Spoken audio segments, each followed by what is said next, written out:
in my mind.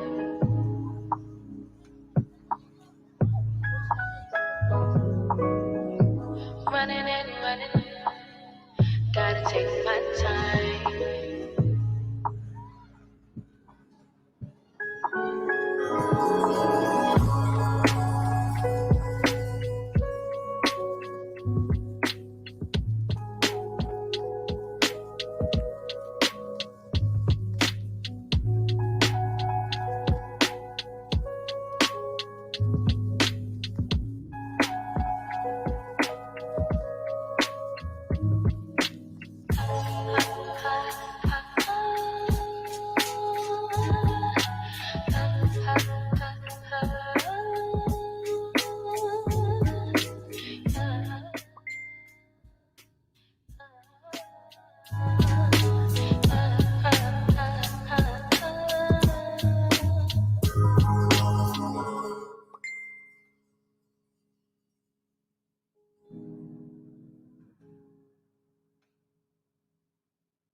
All right, let's go.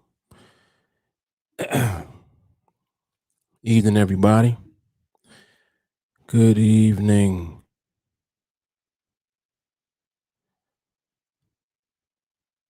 So,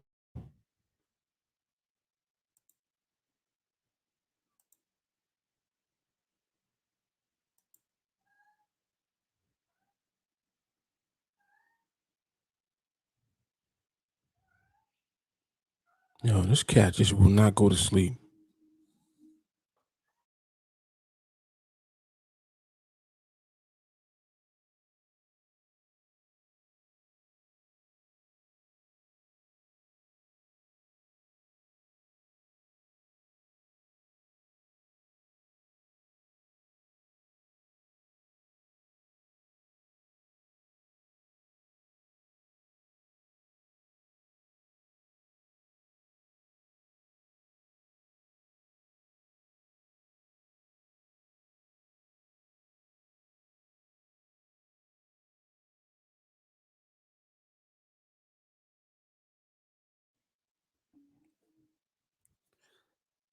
All right, so contrary to what most people might think,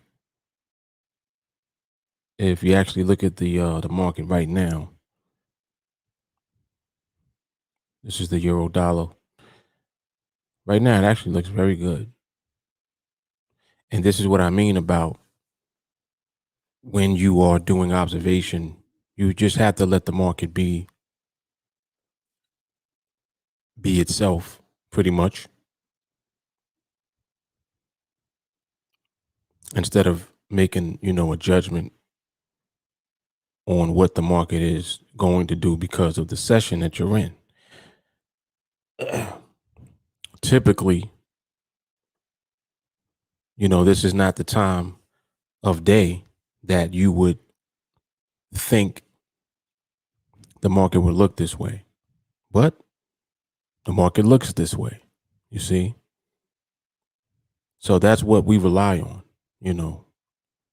those of us who are in TA. We train on all of this, and we basically just stick to the process that we use and let the market be the one that decides whether or not it's going to be doing something or not. And that's it. That's it in a nutshell.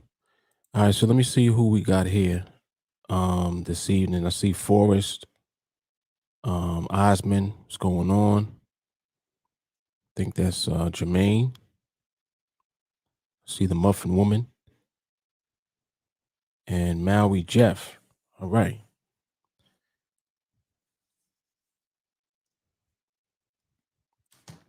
Got the graveyard shift. So as of late, I've been coming on kind of late, like around this time. I think the last time I came on, it was even later than this. When I came on yesterday, I think it was even later than this. There was a night also when I came on around midnight. So sometimes what I'll do is when I've been observing for a while, I'll just do a live observation just to kind of talk through what I've been seeing in the market, and just to give some insight, and also just to keep an eye on what people in TA are doing. Because if you see me doing observation and you don't see me trading, then there's a reason that I'm not trading. So if I'm not trading and you are trading, what's the reason that you are trading? You see, it's that type of thing. I forgot which night it was. There was one night where I came on and I did a live observation, and someone messaged me the next day and said that they took a trade while I was doing the live observation. But I didn't take a trade during the observation. So needless to say, they experienced a slap, and it was a lesson learned. Not just from the perspective of, oh, well, if Mark is not trading, you shouldn't be trading. But if you are actually ending up in a trade and you're on observation with me in the same market and I don't trade, then you have to, in my opinion, you got to question your reason for trading. Like why are you taking a trade if you don't see me taking a trade? And like I said, I'm not saying that to say that I know everything and I'm supposed to, you know, be in a trade if you are taking a trade or vice versa. Just because I'm taking a trade, you're supposed to take a trade. What it is that you're learning how to apply the same process. So it goes without saying, if we're applying the same process, we either end up in a trade simultaneously or we don't. You see how that works? The trade that I took earlier today that I posted in the chat, I think it was Nico. I think Nico took the same trade. Now, that's more like what it is that should be going on. We should end up being in the same trades if we're observing at the same time. And this is just something that will, begin to manifest more frequently over time as the group elevates and as people just become more familiar with the process and just simply execute the process.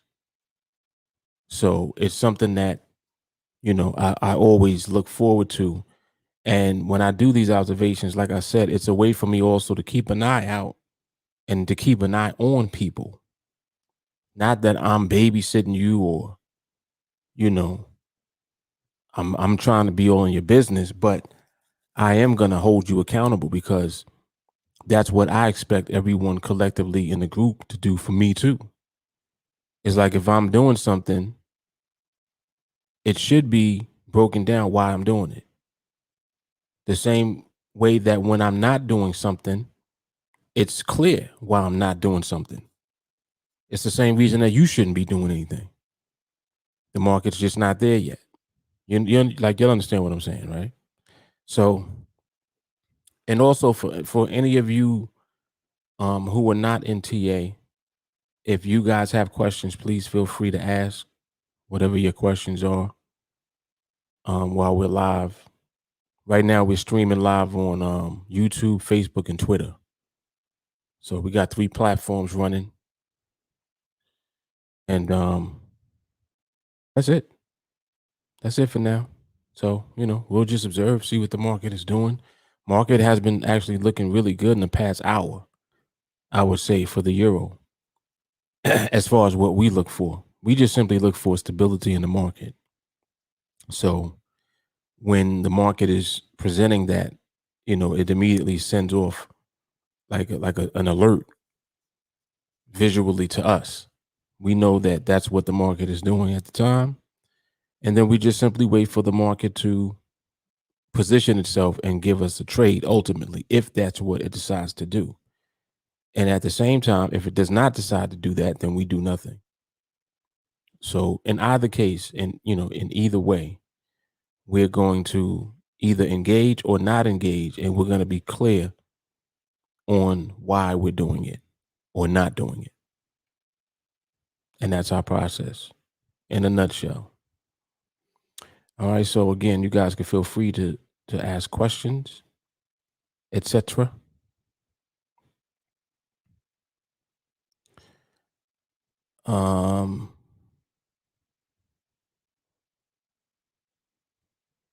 I see Sadiq here. I see Kalisa. I see Nico. Okay. EJ. EJ too much. Getting it in at 1 a.m. Yeah. Yep. Yeah. And I know, like I said a moment ago, I kind of been doing this as of late. I don't really have a schedule for this. I kind of just do it if I feel convicted to do it. I go off the vibe really. Like in all honesty, there is no schedule for this. I literally can do this at any time. I think that there was one day I did it in the morning, if I'm not mistaken. I think I did it in the morning one day. So it just will end up being whenever I come on. But the good thing about it is that what you'll have an opportunity to do is to catch, observation of the market at various times. So you can kind of see that the time has nothing to do with what we do. We just observe regardless. And we just wait. And if the market, stabilizes and gets into alignment and then gives it up, beautiful. If it does not, we'll know why not, and we'll see it. And that'll be it. So it's really just cut and dry. And it does keep you disciplined and definitely hold you accountable because, like I said, if you end up in a trade while I'm on the live and I'm not in that trade and you're in the same market with me, you got to question what it is that you're doing. Because if a trade that we should be in comes up, you know that I'll be in it. That's not a question. So if I'm not in anything and you end up in something, ask yourself, what you talking about? What you talking about, Willis? Chris, what's going on? I see also Peter Leonardi's in the building. And yeah, absolutely. Freedom never sleeps. 100%. Yeah. And we talked about this one night. People think I never sleep. I get a lot of sleep. Like I get good sleep. I really do. The funny thing is that I get sleep when I feel like sleeping, if that makes sense. So there may be a day where I'm just tired and I go to sleep. And it'll, like around this time. Doesn't happen that often, but sometimes it does. Sometimes it does. Sometimes I'll be asleep like from early in the evening and just go to sleep. I just go off of that. So I don't really have like a schedule for my sleep either. Whenever I'm tired enough, I'll go to sleep. And I get sufficient rest. So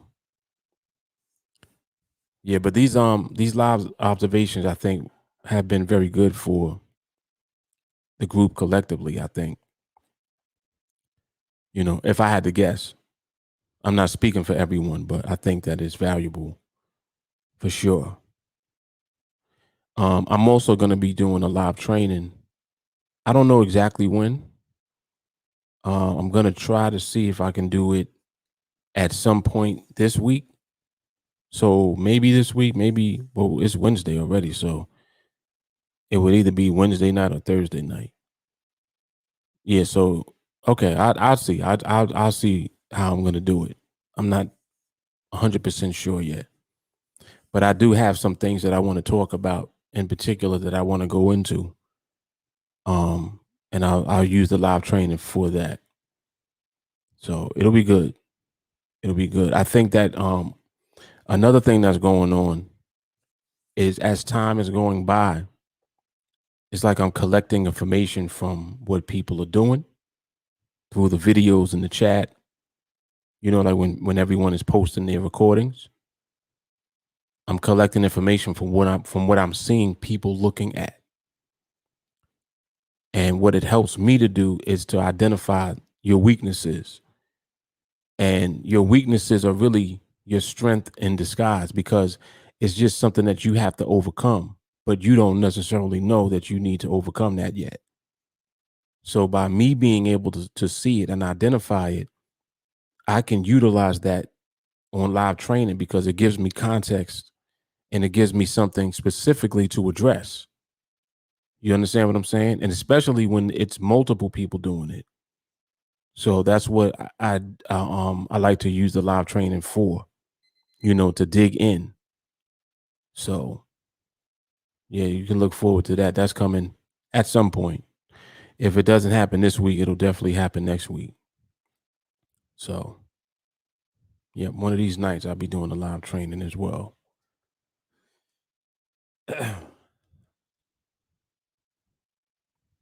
Yeah, but the euro overall, I think someone else said that they were looking at the dollar yen. The dollar yen was looking good too. Yep. Yeah, so that's what I love about the market. When you Once you realize that the market is in control, it really empowers you. You know what I mean? Like some people think that that's a negative thing. No, man, that's a beautiful thing. Don't you realize that just letting the market be in control exposes everybody else? Look, let me just explain the dynamic a little bit so that you can understand.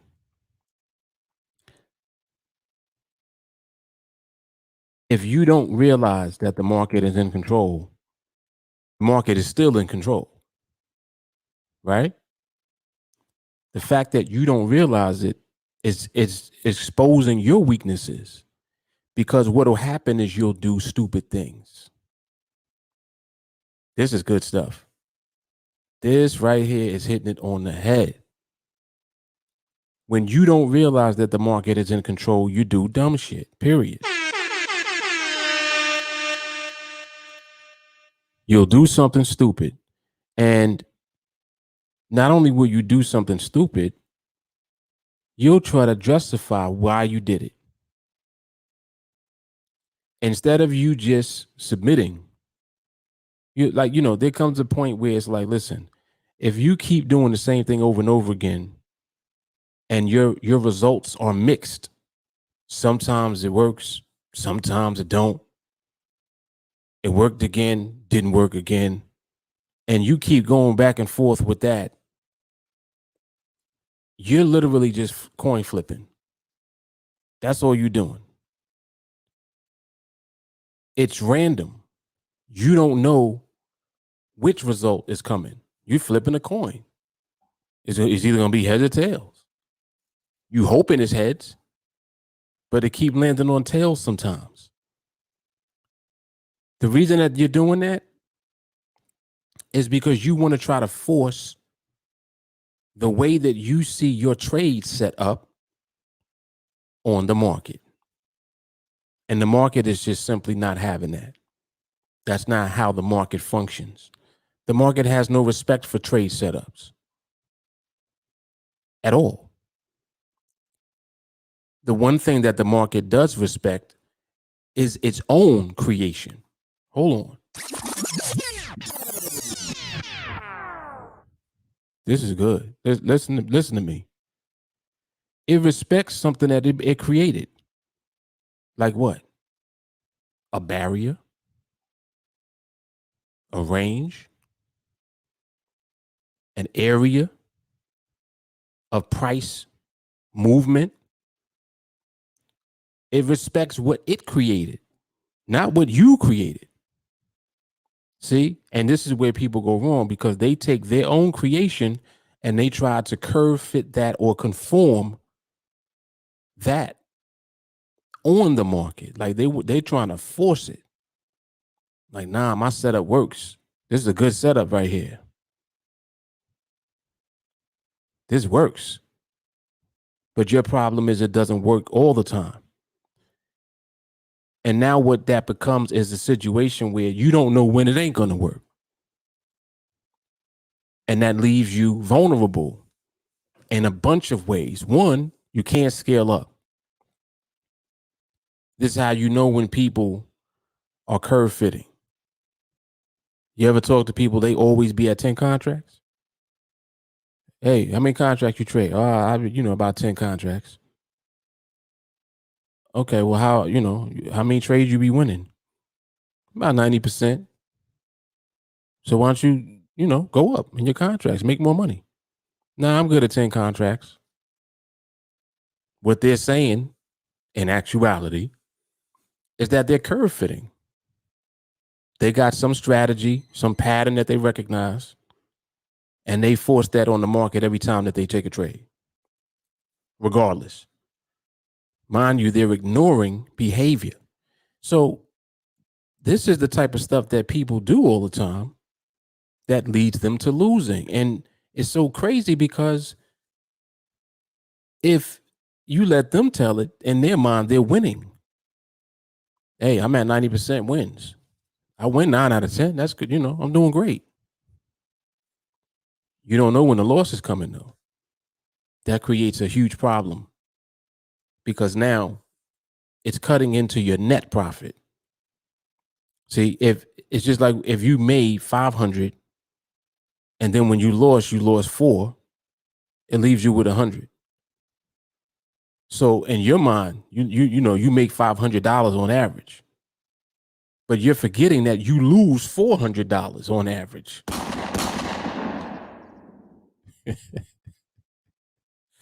So your average wins are almost neck and neck with your average losses.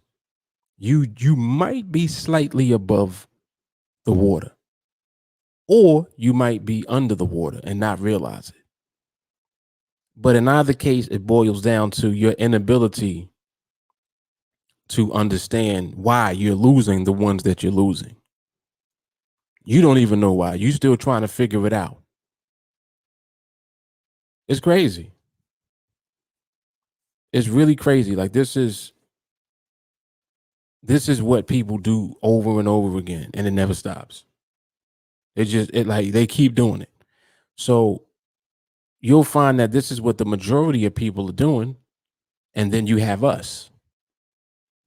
Then here we come, and when we in the building, it's observation, it's respect for the market, it's us understanding behavior. It's us knowing that it's not time yet. It's us ignoring trades. Man, you guys you let a lot of trades go by. What trade?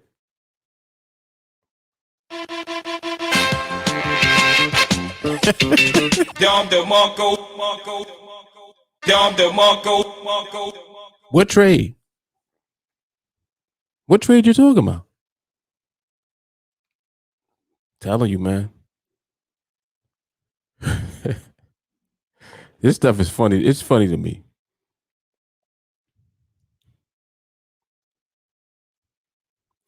Sadiq said pricing is last, but people may place it first and apply it.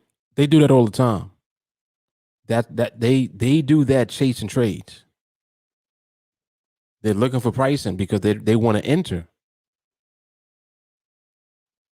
They're looking for pricing, but not even looking at pricing.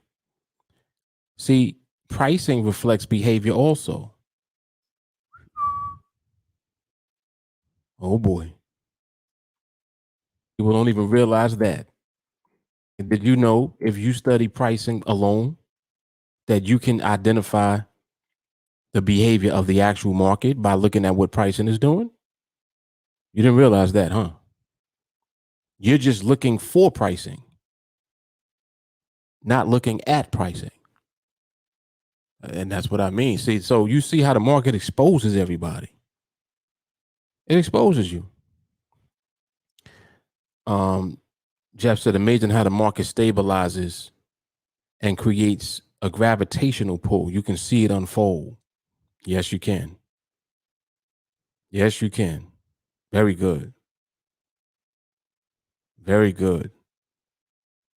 Yeah, those are two powerful comments just there by Sadiq and by Jeff.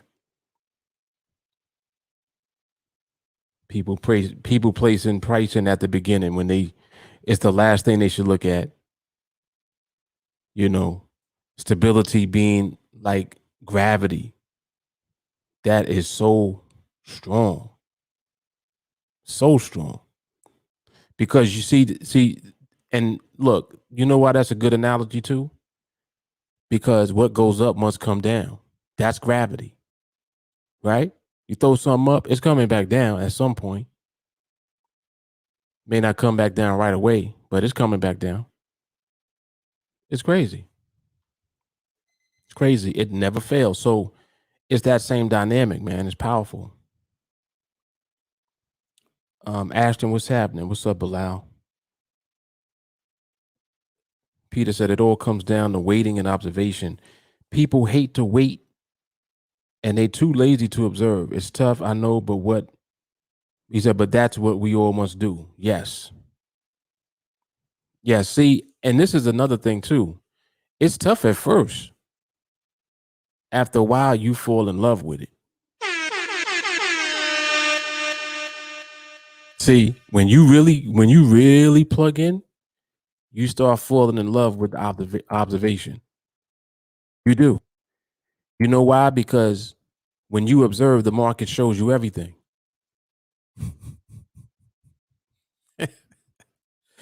When you observe, the market literally shows you everything. You start picking up on stuff. You're like, oh, snap. I didn't even realize. Man, I caught that just now. You just start looking at little things, stuff that you never paid attention to before. Not only catches your attention, but it becomes a part of your full understanding. It's like another notch on your belt. You elevate each time. Every nuance that you encounter elevates you again. Each time. It's crazy. It's crazy. It's like going from very limited thinking to going to extraordinary thinking. Just extraordinary. Like you see everything. And this is what inevitably happens through observation. You can't do that if you're focusing on trading. How you going to do that when you're trying to get into a trade all the time? You won't do it. But what happens when you flip the dynamic around? Instead of you trying to get into a trade, you just observe the market. Let the market give you one. The one the market gives you going to have the same outcome each time. Which outcome did you want? You wanted to win every trade, or you want to lose every trade? Or you want to win every trade? All right, just wait for the market to give it to you. It'll give it to you. See, and when it comes, you know it. There's no question about it. Same outcome. Because it ain't even about the trade, it's about the market. That's powerful stuff, man.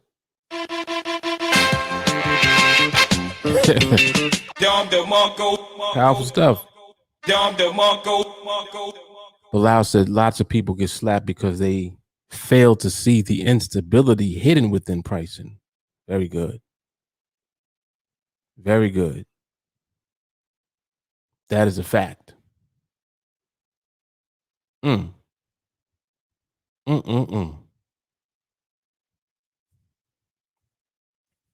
Jeff said he can't wait till he on the market Jedi level. It's coming. It is coming. Kalisha said, hurry up and wait. That's it.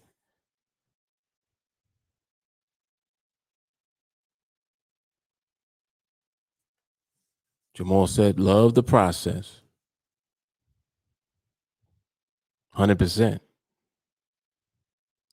Yeah, that throwback benediction was hard. That was good stuff.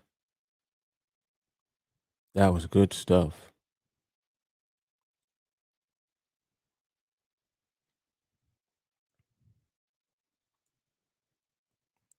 It's still confusing to me that people are anti-weight.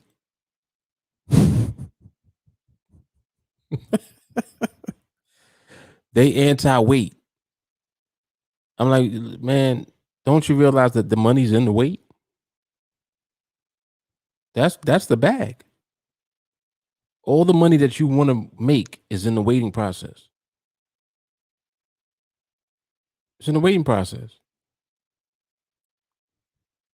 You learn how to wait. The reason that you're waiting is because you're waiting to see the market present you with everything that the market gives. When it gives.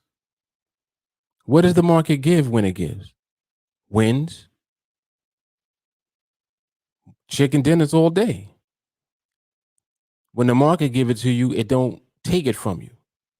It gives it to you. See, it's not taking from you. Now, when you flipping a coin, the market can take from you because you're leaving it up to the instability in the market to determine the outcome, and you don't know what the outcome is going to be. It's literally a coin flip. You win some, you lose some. You see what I'm saying? So you winning and losing. That's what a coin flip is. When it's a coin flip, nobody wins all the time. That's not what we're looking to do. We're looking to have the same outcome each time. And there's a way to do it. We align ourselves. That's it. Oh, but there's not enough trades when you do that. You mean there's not enough losing trades? Because that's what you're going to end up with. Is that what you want? See, and it's so funny. Anytime I flip the question around on them, when they asking me that type of stuff, they always like go on silent. All that talking, it just turns into this. I'm like, do you want to keep losing?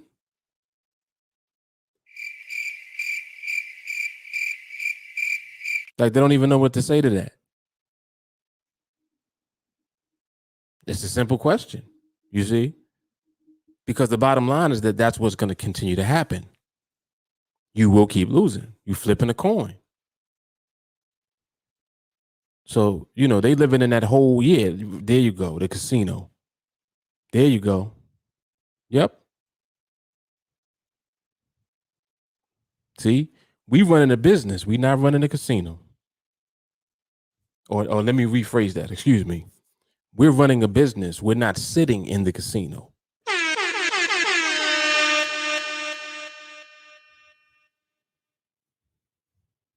Yep, all day. Money is in the weight. Ooh, that's hard. Bilal said they're anti-winning. Good stuff. Good stuff, man. This is truth. Yassine, what's happening? Let the opportunity present itself. No rush, no hash. Yes. Yassine, many people think that trading is gambling. Oh, many people think that trading is gambling. Right. Yep. They sure do. And that's what trading represents to them. See, the funny thing is that people that think trading is gambling end up having trading be gambling to them because that's how they treat trading. Coin flip. When you coin flip, that's what it is. It's a gamble. So you want to, if you're serious about using the trading vehicle as a means to freedom, you'll want to get out of the coin flip. You see? And get into process, observation, actually waiting on the market. See, the market is smart. Market is so smart, man.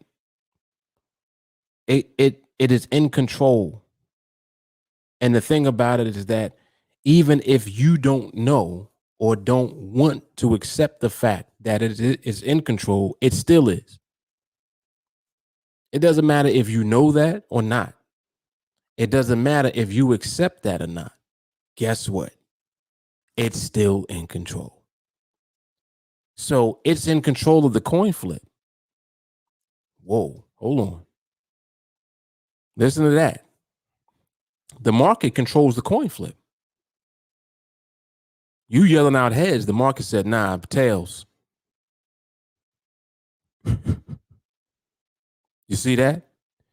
You cannot live in the coin flip forever and expect to have good results. So it's kind of like your whole basis is literally to depend on a streak in the flip.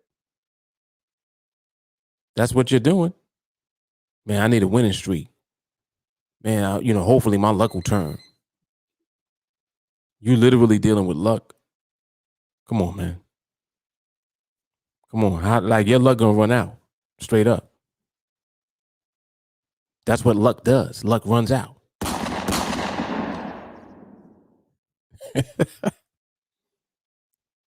Luck runs out, man. Yeah, so we've definitely elevated here. So that's why we talk like this. It's different. It just is. It is different. It's really just having a different perspective of the same market that everyone else is looking at. Like right now, we're looking at the euro dollar. The euro dollar is a global currency pair. This thing is being traded across the world right now in a whole nother time zone. In London, they're going to open up in a half hour. London will start trading. The markets there will open, and you'll likely see more movement come in. Why is that? Because more orders are coming in from a different part of the world. More transactions. It moves the markets. Now, the market is trading like this 24/5. Yeah, the currency markets. Yeah, because they close on Friday and then reopen on Sunday. So these markets are open almost around the clock, with the exception of 1 hour on NADEX from 5 to 6. Even NADEX is running damn near around the clock. It only closes for an hour each day. So this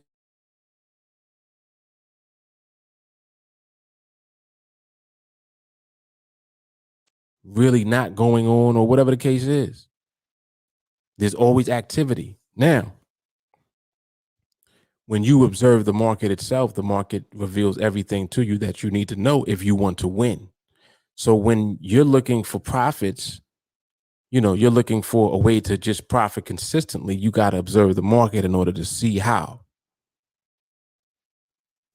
With binaries, it's easy, because with binaries, the decision is easy when you trade.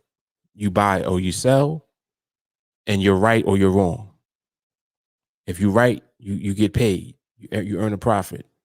If you're wrong, you lose. The person you traded against, they will earn the profit. Simple. So because the binary instrument is that simple, it's easier for you to just keep everything simple. Now you don't have to worry about trying to figure out what direction. Oh, I like to trade uptrends. I like to trade downtrends. I like this. I like that.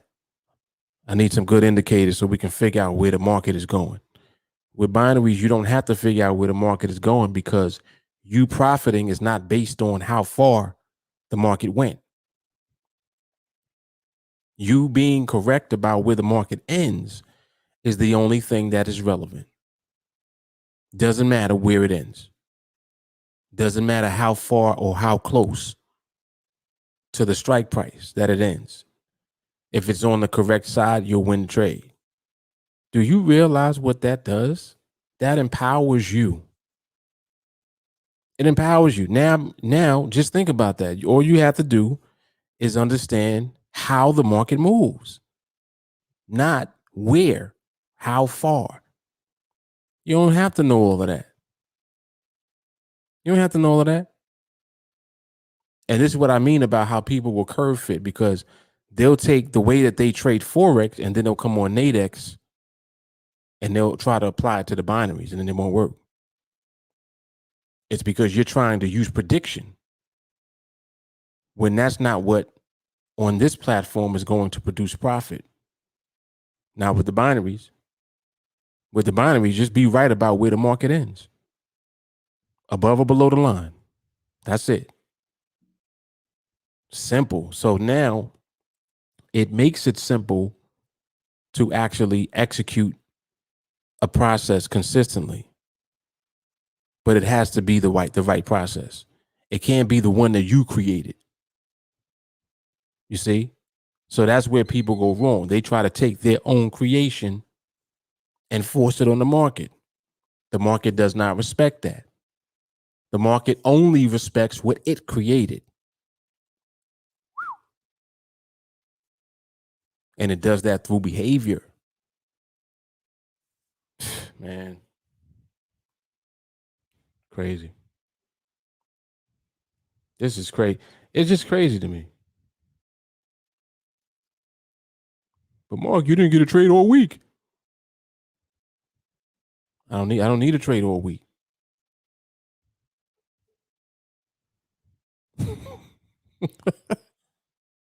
Any questions? I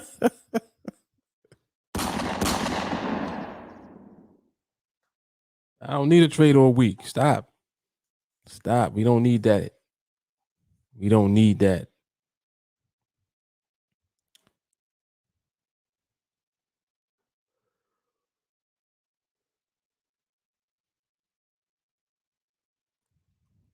This is 100% right here. Bilal said, luck is for losers, skill is for winners. Come on, man. Come on, man.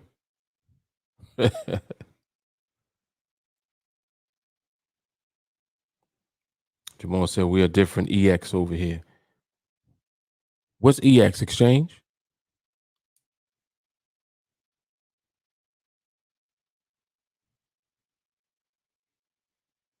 Just want to have full clarity on what that means or how you're using it, rather.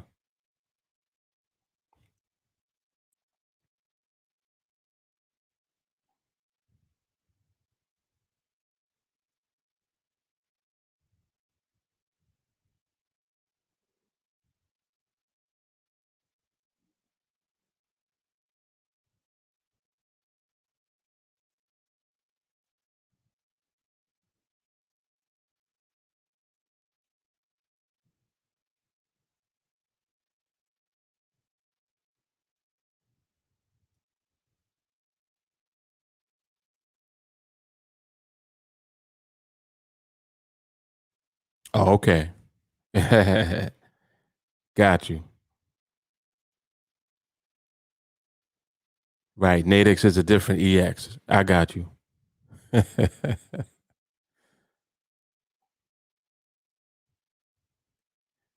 Gary, yes, this is live. Sadiq, Dan Moses, the people of Israel complaining already.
You see, this how somebody in Forex probably would take it. They would look at this, right? They'll draw a little trend line there, and they'll be like, all right, I see pricing here on this option. So they look at this, they see pricing, and they're looking at that trend line. They're like, all right, the market look like it want to bounce off of that. All right, I'm gonna take that. I'm gonna take that long. So they'll come here and they'll buy this option here for a long because of this trend line. This type of stuff they be doing.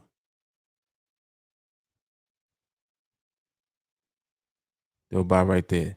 Then that blue candle. You see how the candle blue now? They're like, yeah, baby. Yeah, I made a good choice. I'm in this long right there, baby. I'm in it to win it. So you see how they'll use, and actually this is something that is even more specific in Forex. This is more so price action.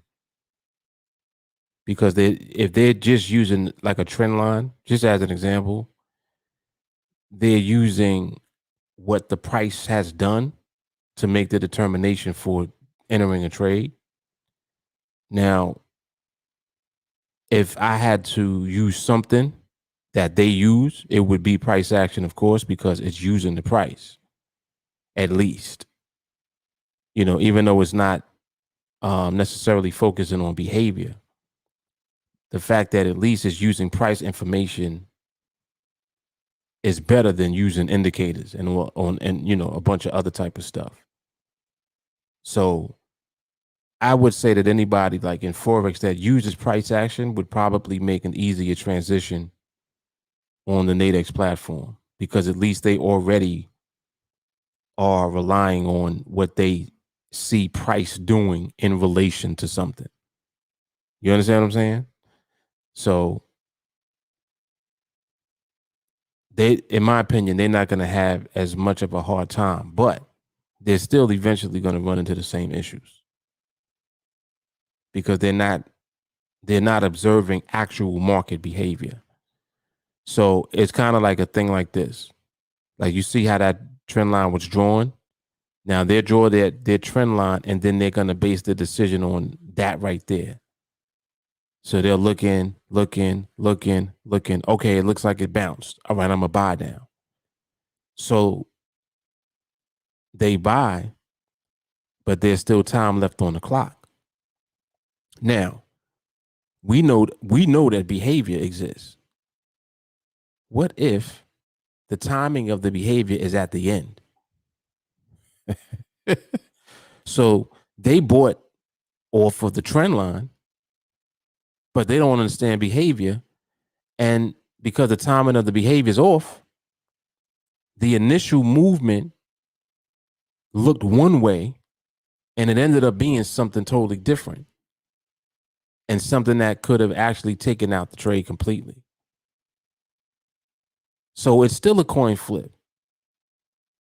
It still would be a coin flip because they would be basing it on the initial move, or the initial response, I should say, to what the market was doing to that trend line. Y'all understand what I'm saying, right? They're basing it on the initial reaction. But we know that timing of behavior is a real thing. And if that timing is off, it can be off in the last few seconds of the binary. Just like this move here. You see how this move took place on the next minute? What if that move took place here? It could have. It could have done that. Now, if they understood timing of behavior and they used that and took that into consideration, that would have been something that would have given more credibility to their decision to enter that trade, because they could have just, been like, well, you know what? I don't see any issues with the timing of behavior being off right now. So I feel even more confident to take this trade. You see? So that's the type of thing I mean. Just being more aware. Being more aware, because you want to get away from the coin flips. And that's what people are heavily relying on. It's like they just flipping the coin. Like, all right, well, I'm going to go with heads. I see the candles are blue. I'm going to go with heads. They basing their whole decision off of the candle color. Well, I see a blue candle, so I'm going to just go with heads. That's it? All right. Market will decide. It's crazy. Yep.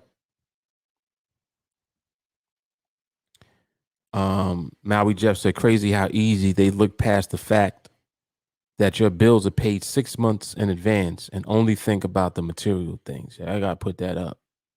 That's hard right there. That's hard. Yep. Ooh, this is good. This is good right here. I don't want to know what it did. I want to know what it is doing. Ooh, that's hard. Very, very good stuff. Yassine, I use price action, but I would always wait for retest because trend line is different from one person to another. I mean, from my perspective, the way that you draw it might be different than the way I see it. Right. It's subjective. Exactly. It's a subjective thing. And this is what I mean about ultimately leaving yourself vulnerable.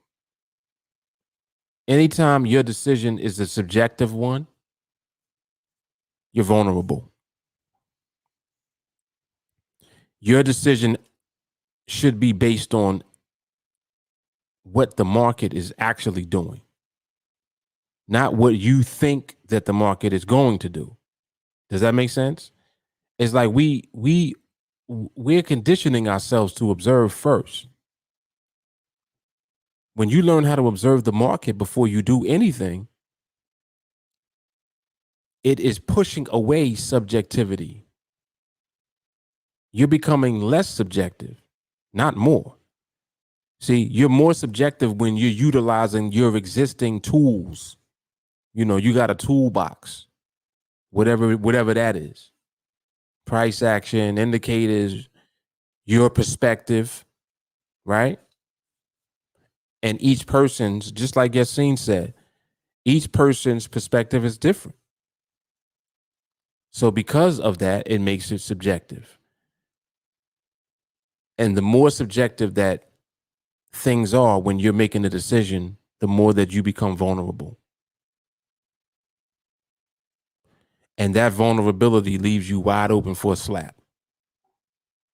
That's just what it is. You know what I'm saying? So it's so much better for you to learn how to observe the market first, because what happens is now you're not projecting anything.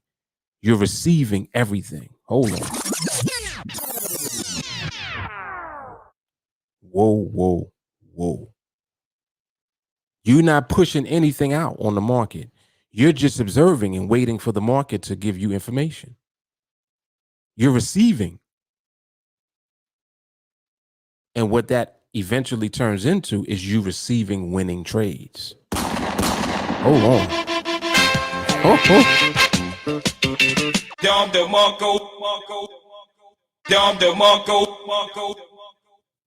This is what comes from observation.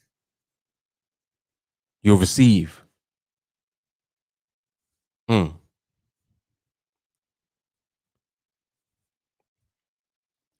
Yassine says, whatever we choose, observing the market and being patient would pay off in the long term. Yes. Yes, 100%. 100%. And what I'm actually saying from experience is that when you observe without prejudice, in other words, you clean your slate. Just think about this for a minute. Hold on. Imagine cleaning your slate and just watching the market and observing the market and not having any expectation whatsoever. Just watch. How much do you think the market will reveal to you? Like, just think about that for a moment. Because you have no prejudice and no bias, guess what happens? You see everything. You see everything the market reveals. All of it. You see it all, man. Yep. And that's why I'm saying when you learn how to observe first, that's what the market does. It positions you. Powerful stuff, man.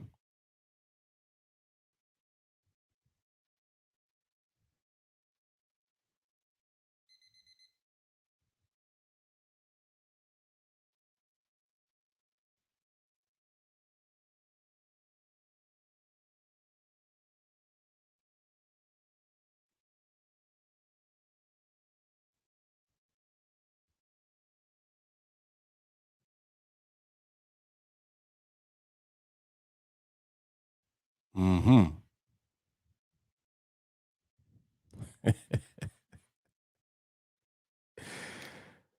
Oh boy.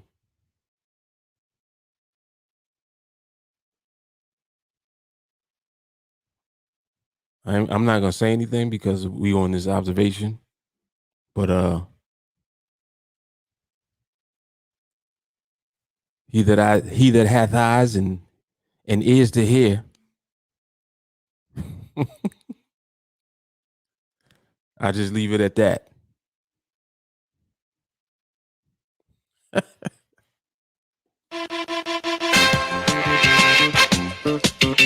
Dom the Monko, Dom the Monko. Mm-hmm.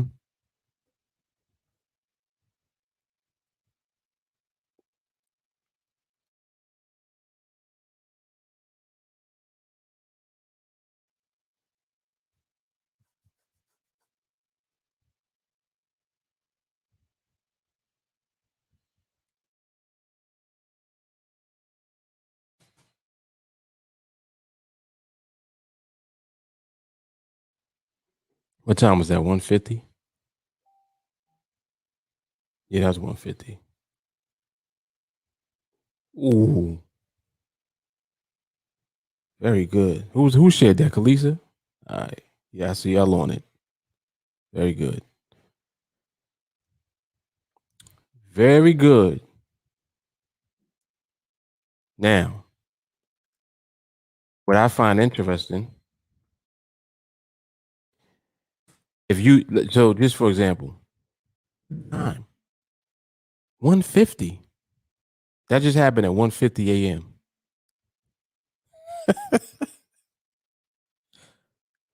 Ain't London open in like 10 minutes? I'm just saying. Yep, so this is what we do, man. This is what we do. All right, so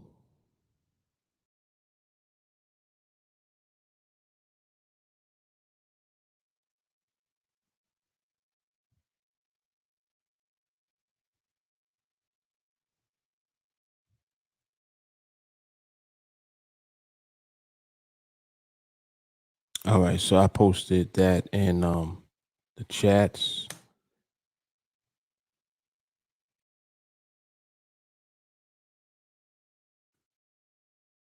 There's also a video for that in the chat as well that Kalisa shared. Let me send that to the other one too. All right. All right. Yeah, excellent, Kalisa. Excellent work. Excellence.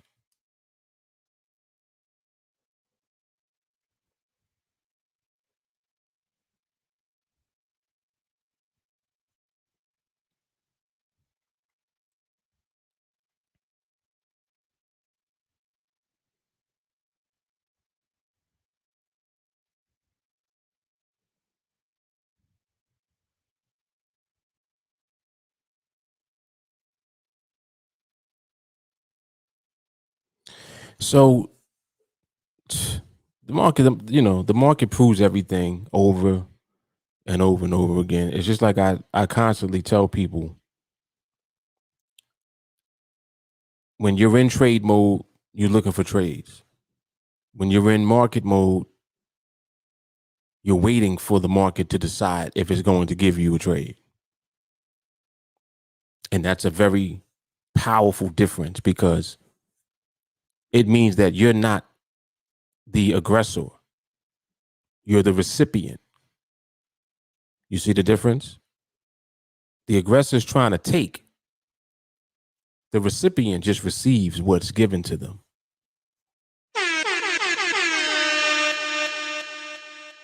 Come on, man. Come on. Kalisa, she in the house screaming right now. Oh, snap. What you doing? Walking around just yelling at the top of your lungs? Oh, man. I know it feels good. It does. It does. It really does. Reg, what's going on? Yes, vision, man. Vision. Ain't nothing like it.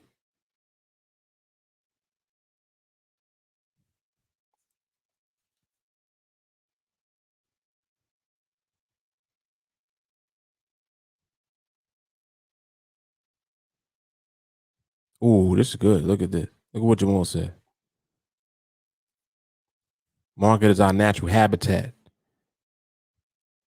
because we naturally understand it by habit. Very good. The habit is observation.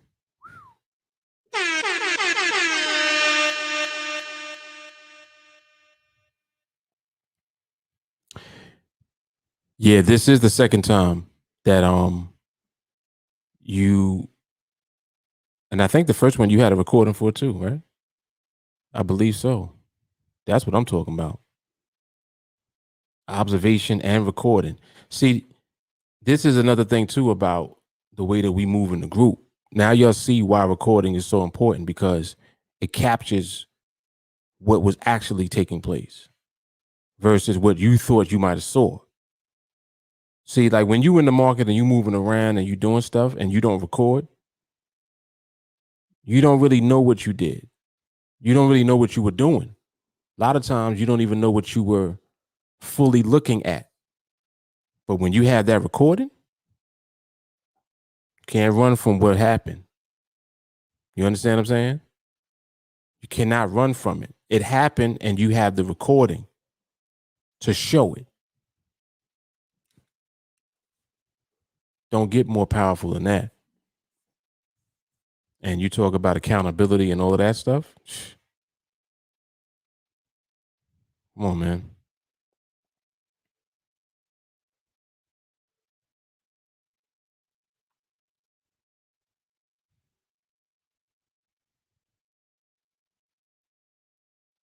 Jermaine said dollar yen 155 look just like the 150. Okay. Jermaine, did you record it by chance?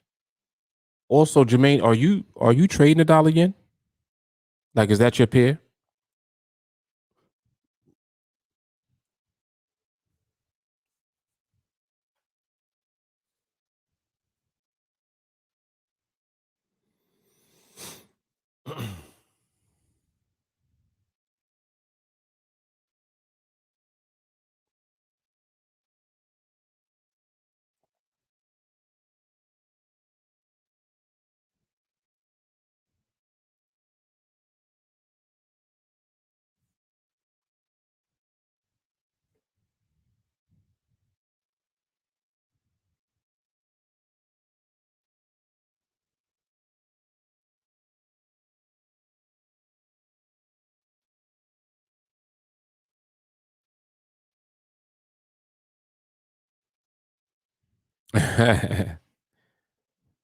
Otis said he just woke up. Lord behold, TA is up too.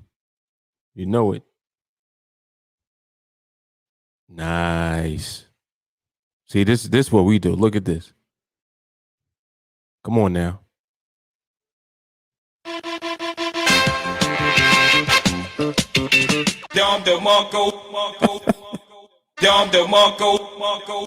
We record, man. Okay, cool. Yeah, I didn't even realize that, but that's good to know.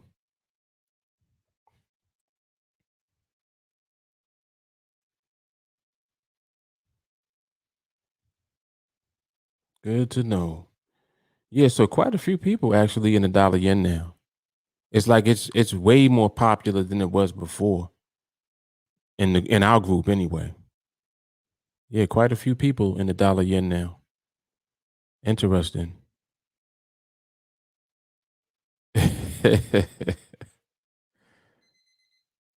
Jamal, don't worry about it. Stay logged out. Stay logged out. You ain't missing nothing. You already know. That's it. Yep, there you go. My time will come. See, that's all we got to do is wait, man.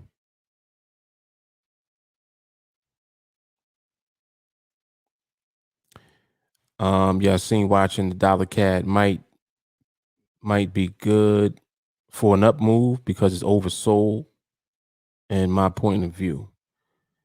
Yeah, saying you trade Forex, right? And I apologize. I know that you told me the other night. I forgot though. I couldn't remember if it was Forex or if you were on both.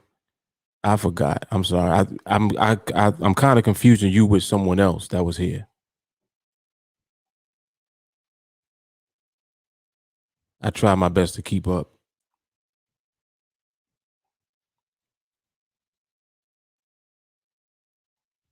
Sadiq, you booing the yen?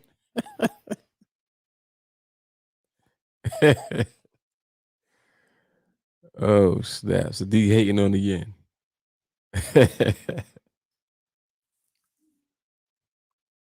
He like we in these Euro streets.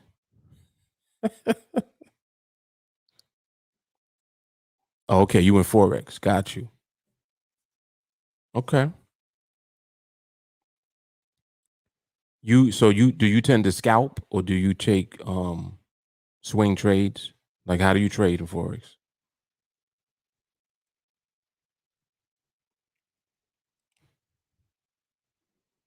Yeah, this is London coming in now. See this movement starting up? That's London at 2 o'clock.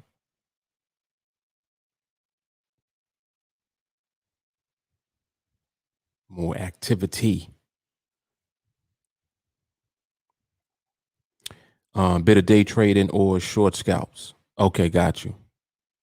Okay.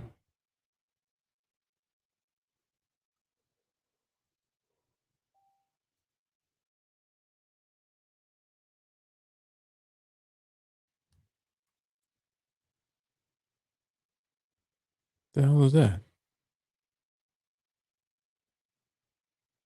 What is this just popping up on the screen? Get out of here.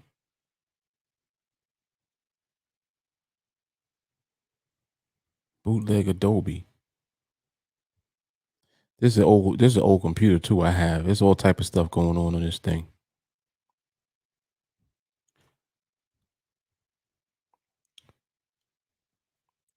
I think Jermaine just posted the video in the chat, if I'm not mistaken. Yeah, he did.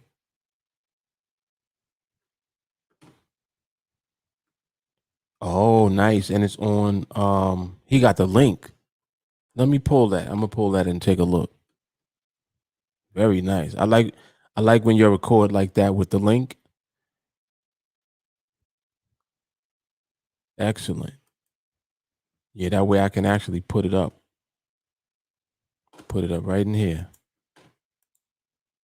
Nice.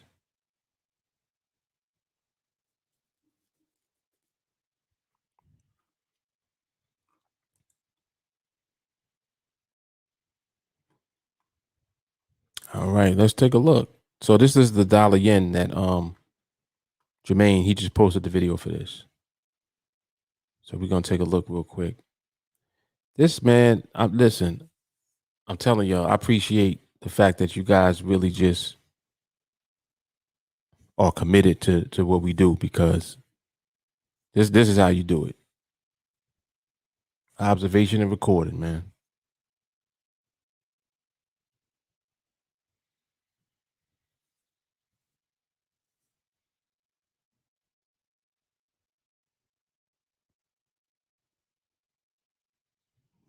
Right at 47 seconds plus one. Nice. Very nice. One thing that we do talk about in training a lot is about the pricing mechanism on NADEX. Now, if you notice the entire time, like as soon as you got under that 1 minute mark, there was not really that it wasn't really pricing. I think it was like $6, 6.50 or whatever it was, right? Now, even when pricing is showing that way, like it looks like there's none, even when there's no pricing, it doesn't necessarily mean that you won't get filled on the trade.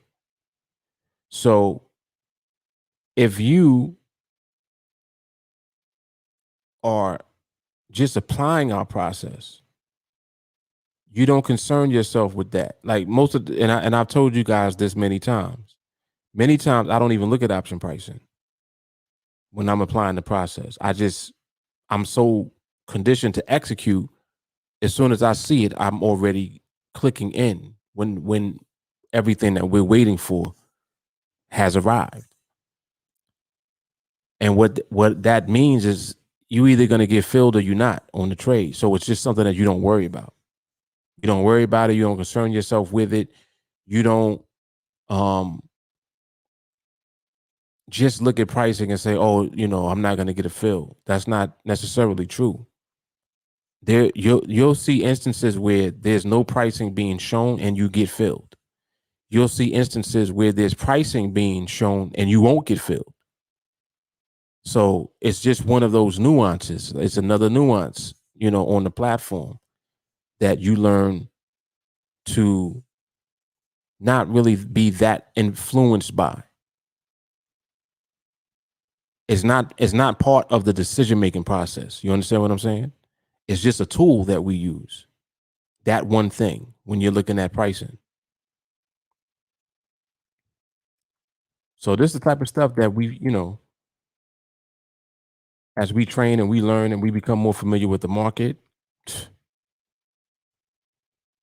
we just continuously elevate in perpetuity.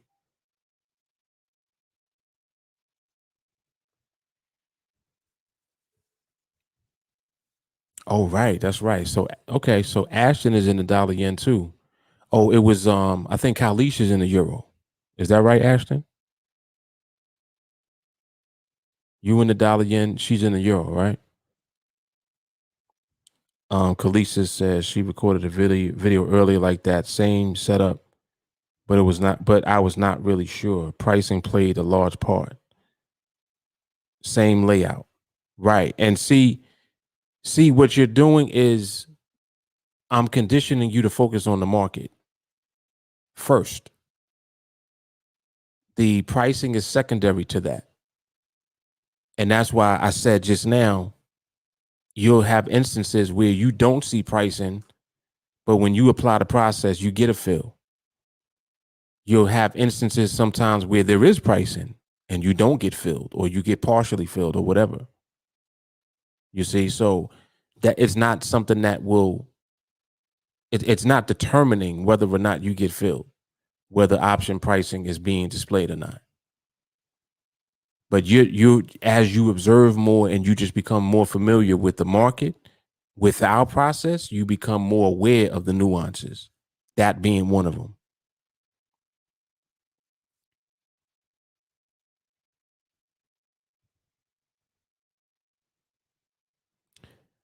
Especially if it's going past our point, showing the S word. Right. Correct.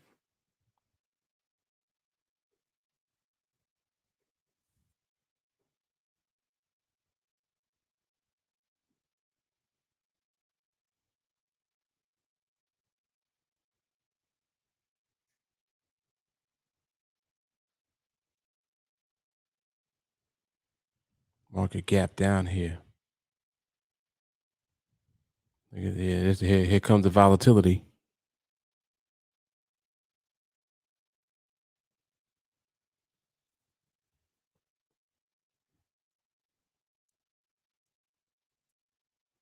I know Ab is waking up now. He's like, oh, it's London session. Time to make the donuts.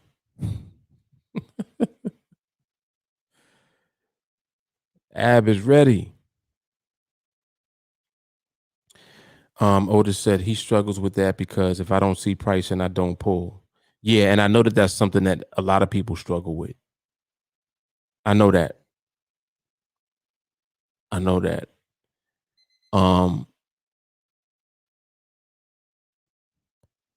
I would say that it's not even a matter of you not doing it and being wrong. Like, so in other words, the way that you just put that, Otis, that's not wrong. It's not wrong at all, because technically that's keeping it as basic as you possibly can. It's like, well, if I don't see pricing, then it's priced out. It's like, if you look at it that way, that's exactly what it's going to be, and it'll keep you from engaging in the market in instances where that scenario plays out, because there are variations of that scenario playing out. Sometimes you'll see that and there will be pricing. Exactly what we just saw twice. We just saw it on the yen and we saw it first on the euro. You'll have instances where you see that and there's option pricing. And you know that you're clicking it because it's like everything is there. Boom. And then as you observe the market more, start seeing more, becoming more familiar, you'll gain an understanding the way that I just explained it, as far as whether there's price in there or not. If you click in, you can get a feel. The same way that if there's pricing being shown, you can click in and not get a feel. So you see how there's so many different variations of how that can play itself out. But guess what? The one thing is in common with all of it. The one thing that is in common with everything is that the market was stable. Period. That's the one thing that we're not compromising. You understand what I'm saying? Regardless of what goes on, we don't do nothing unless the market is stable. As a matter of fact, we don't even see anything unless the market is stable first. That's it. The end.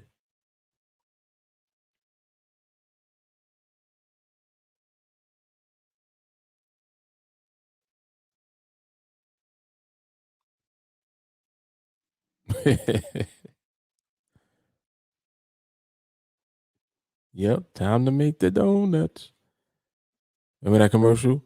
I think that was a Dunkin' Donuts commercial. The dude with the mustache back in the day, right? I used to love that commercial. He used to get up. He was mad tired.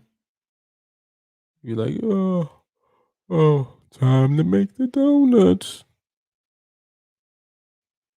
He make you want to go to Dunkin' Donuts.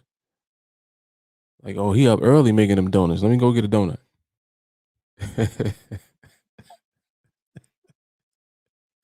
It's crazy how commercials influence you to do shit, right?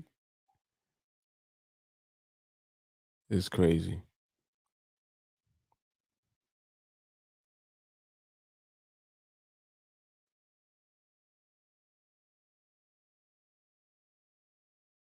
Yeah, right. Right. The alarm went off.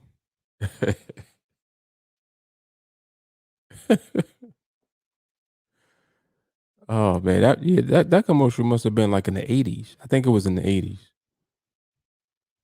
Because I was real young. I was like 6, 7. But I remember that vividly.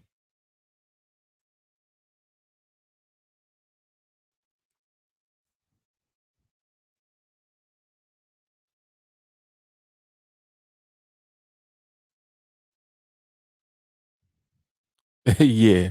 Yep. SG remembers. Yep. He runs into himself saying that you already made the donuts. Yes.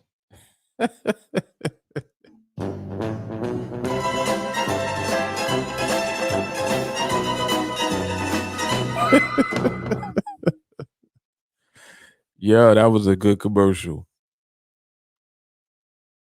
That was good. Jamal said that commercial made me, as a kid, say I never want to do that. Indeed.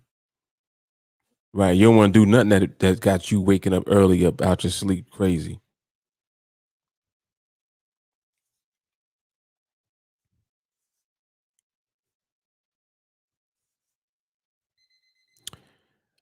Sawyer, I may not necessarily take a live trade. It's more so about market observation than it is about trades, which is what we focus on in my training.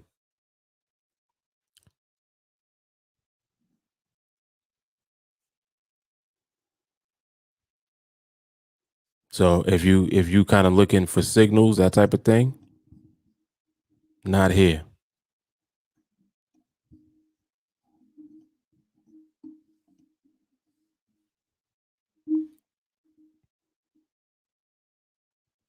Oh yeah, Krispy Kreme's hands down.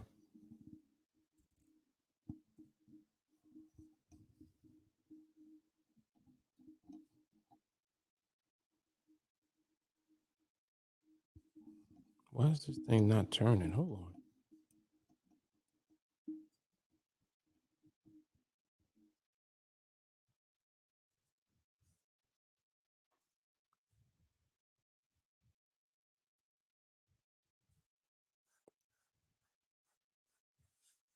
Oh, okay, cool. Yeah, then you're definitely in the right place. Definitely in the right place. A lot of knowledge here.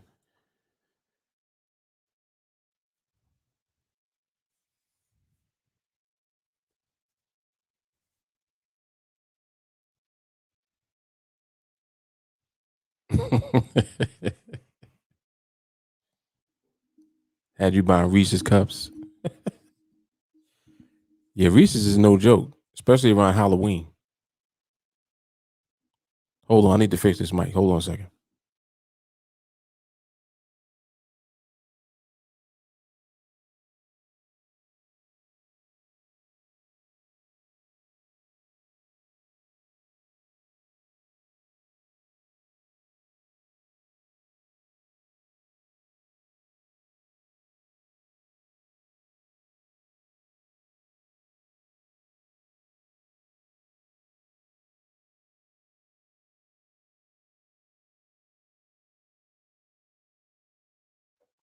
All right.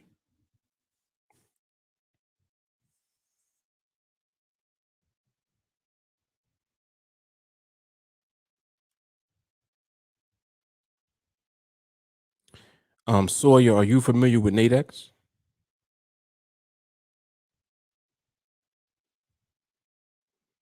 That's if you're still here. I'm not sure if you're still here. If you are though, that's my question for you.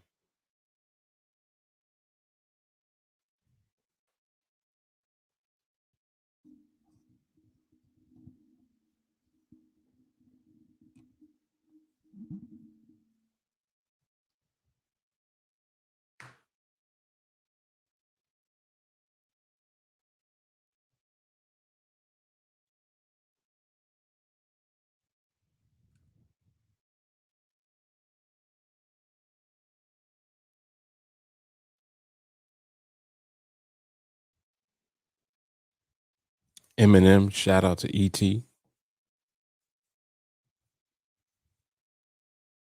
What you mean ET? ET phone home, or what you talking about?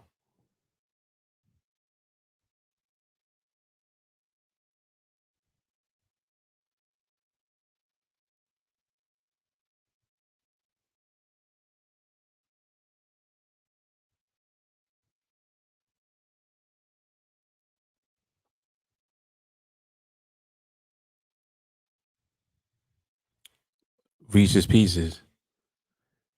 I never was really a fan of Reese's Pieces, but I know what you mean. Because Reese's Pieces are like M&Ms, just with peanut butter in them, right? Yeah, we used to mess with the cups, the peanut butter cups.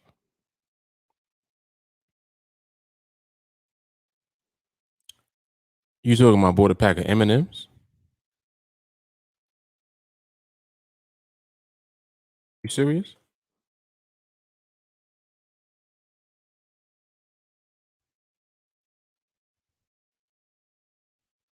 I was just trying to clarify what you was talking about. Because you said ET. What's that?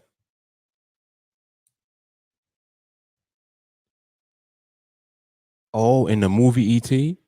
Okay. All right, now all right. I got you now.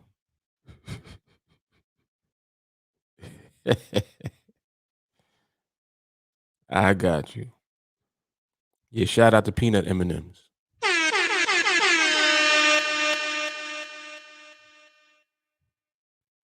And yes, it was Reese's Pieces, correct.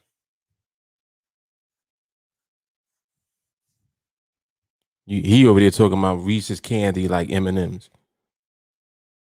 You mean Reese's Pieces?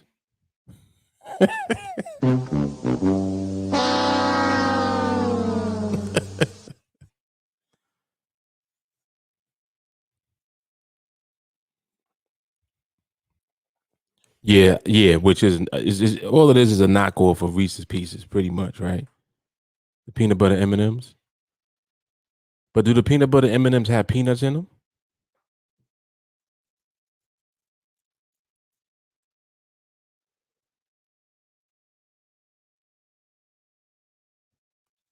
And you know what's funny? I don't like regular M&Ms. Like just like in the brown pack. I think that they corny. I gotta have that yellow pack of M&Ms with the peanuts in them, or the ones with the almonds in them. I rock with those too.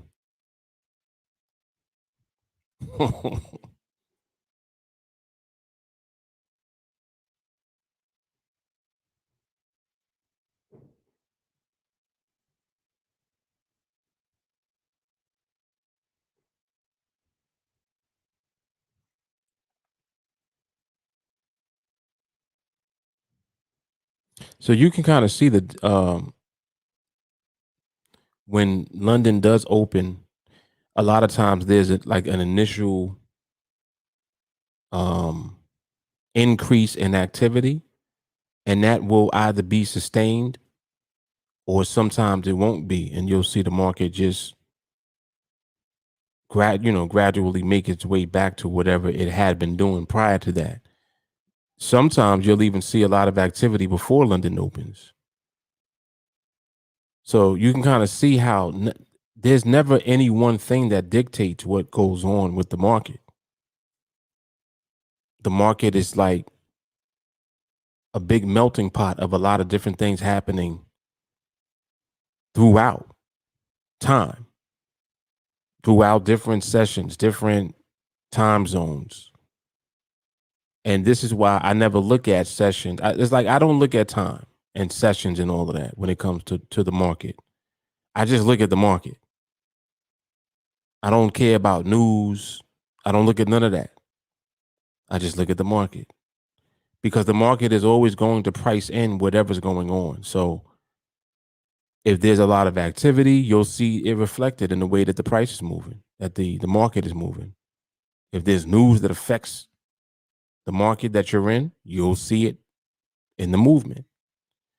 So because we're always just looking at the market in real time, we don't ever have to be concerned about being caught off guard or anything like that, because we just remain in alignment with the market. So the market is either telling us to stay away and not do anything, or it's telling us and leading us into stability that will come and ultimately potentially put us in position for a trade to end up coming for us. That's a wonderful thing to be able to rely on. Yep.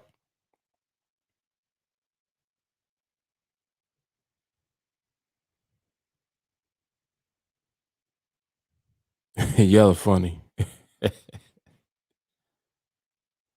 Yeah, that's exactly. Very good. Kalisa said the holidays too. Exactly. Exactly. It just, we just looking at the market. It doesn't matter I don't care what's going on. It doesn't matter. It doesn't make a difference. Then as you do that, what'll happen too is now you'll be less and less and less concerned about whether you ended up having, being in a trade for the day or for the week or whatever. You stop looking at that too. Like, oh, I didn't get a trade this week. I didn't get a trade in 2 weeks. It starts to mean less to you because you realize it doesn't matter when you get your trades. Doesn't make a difference. It really doesn't. We're scaling up. So we're going to give value to the trades, period. And that's why you need to be able to rely on the confidence of being in alignment with the market never being out of alignment, never being in trade mode. That's what gives you the confidence to scale. You know what I mean? Because I assure you, listen, people are scared to scale up. For real. Scared to death. They ain't gonna scale up like how we do. Somebody look at that. Anybody look at that spreadsheet, they be like, oh my God. I don't know if I could handle trading 50 contracts. Over 100 contracts? Oh my gosh. They don't understand it. We understand it's just want to know forever. That's it. That's all it is. Want to know over and over again. Over and over again.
They got a lot of them now. Carmel. SG said the English toffee. I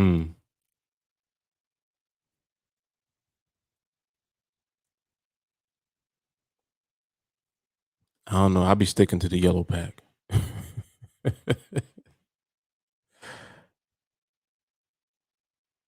I'm like I'm an M&M OG. I just keep it with the peanuts. I used to hate on Halloween when they put the regular M&Ms in the bag to give you. When I was a kid, I used to couldn't stand that. I'm like, yo, come on, man, give me the good M&Ms. Give me these corny M&Ms.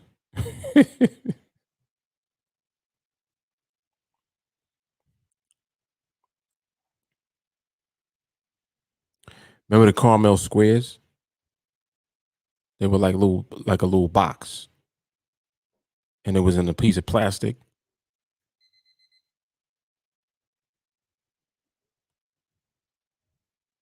They might still make those. I remember back in the day, they used to have a whole candy section like in the supermarket, and you're supposed to be buying like the candy by the pound. You should just take a handful and walk out, pretty much. He's like, oh, free candy.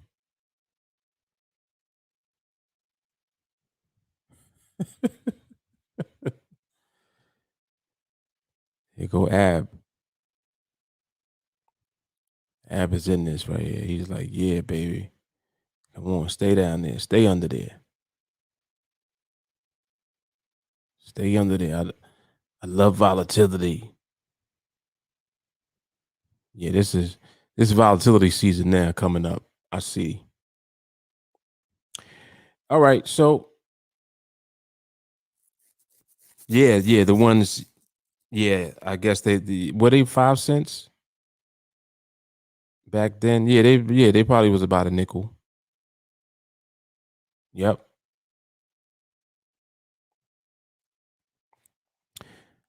Ashton, the pleasure was all mine. Definitely.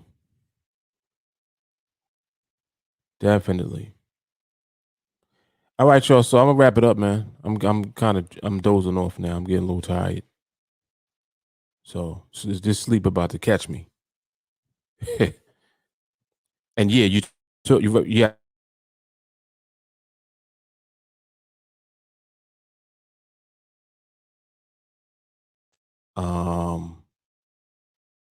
Three Musketeers, like a bunch of them different candies. They made them. Yep, you're right. You are correct, the mundo.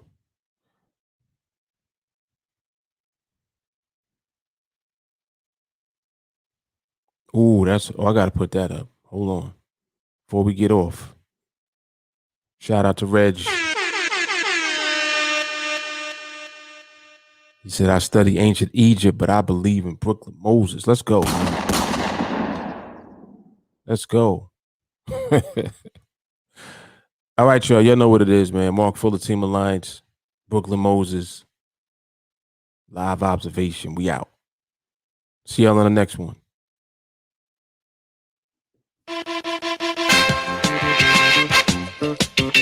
Dom the Monko. Dom the Monko.